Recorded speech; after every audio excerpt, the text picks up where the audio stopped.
দুলু মিয়া। দেশসেরা চিত্রনায়ক শাকিব খান দেশের গণ্ডি পেরিয়ে এখন নিয়মিত বিদেশেও মুক্তি পাচ্ছে তার সিনেমা। আজকে নাম্বার 1 শাকিব খান হয়ে ওঠার পথটা অতটা মসৃণ ছিল না। অনেক কাঠখড় পুড়িয়ে আজকের অবস্থানে এসেছেন এই সুপারস্টার। বছরে তার অভিনীত সর্বোচ্চ 18টি সিনেমাও মুক্তি পেয়েছে। 1999 সালে চলচ্চিত্রে অভিষেক হয় তার। সে বছর তার 3টি সিনেমা মুক্তি পায়। এর পরের বছর তার অভিনীত 10টি সিনেমা মুক্তি পায়। এরপর প্রতি বছরই তার অভিনীত 10 থেকে 18টি সিনেমা মুক্তি পেয়েছে।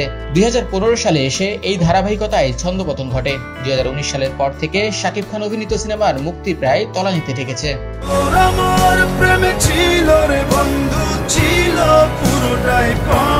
ঈদ উৎসবের বাইরে শাকিব খানের সিনেমা মুক্তি দিয়ে ঝুঁকি নেননি প্রযোজকরা। 2019 সালে এসে শুধু 2 ঈদে 3টি সিনেমা মুক্তি পায়।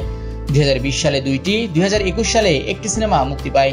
ঈদ উৎসবের বাইরে শাকিব খানের সর্বশেষ মুক্তি পাওয়া সিনেমা নবাব LLB, যা ব্যবসায়িকভাবে ব্যর্থ। 2022, 23 ও 24 সালে 2 ঈদে শাকিব অভিনীত 2টি করে সিনেমা মুক্তি পায়। 2023 ও 24 সালে 2 ঈদে শাকিব খানের সিনেমার রাজত্ব চলেছে। দর্শকপ্রিয়তার তুঙ্গে থাকায় এইসব সিনেমা দেশের পাশাপাশি বিদেশেও মুক্তি পাচ্ছে। এরই মধ্যে শাকিব খান পুরনো ছন্দে ফিরতে ঈদের বাইরে সিনেমা মুক্তির পরিকল্পনা করছেন। তুমি কোন শহরের মাইয়া গো লাগে উড়াধুরা। চলচ্চিত্র বোদ্ধাদের ভাষ্য মতে শাকিব খানের সিনেমা মুক্তি পেলেও দীর্ঘদিন হিট তকমা পায়নি। 2023-24 সালে তার অভিনীত প্রিয়তমা, রাজকুমার ও তুফান সিনেমা দর্শক চাহিদার তুঙ্গে ছিল। স্বাভাবিক কারণে ভয়ডর কাটিয়ে পুরনো ছন্দে ফিরতে বিগ বাজেটের দরদ সিনেমাটি ঈদের বাইরে মুক্তির সাহস করেছেন শাকিব খান।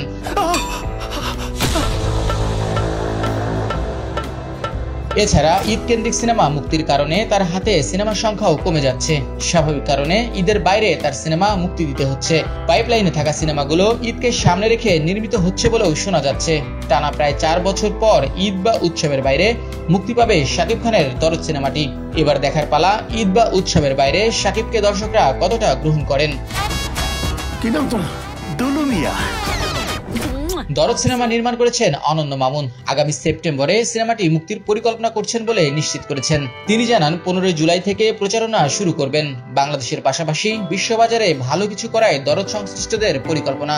বাংলাদেশ ও ভারতের যৌথ প্রযোজনায় নির্মাণ হয়েছে দরদ। এটিকে বলা হচ্ছে প্রথম প্যান ইন্ডিয়ান সিনেমা। বাংলার পাশাপাশি হিন্দি, তামিল, তেলেগু, মালায়ালাম ও কন্নড় ভাষায় মুক্তি পাবে এটি। এতে শাকিব খানের বিপরীতে অভিনয় করেছেন বলিউড নায়িকা সোনাল চৌহান। তাছাড়াও অভিনয় করেছেন পায়েল সরকার, রাজেশ শর্মা, রাহুল দেব, অলোক জৈন, সাফা মারুয়া, এলিনা শাম্মী সহ আরো অনেকে।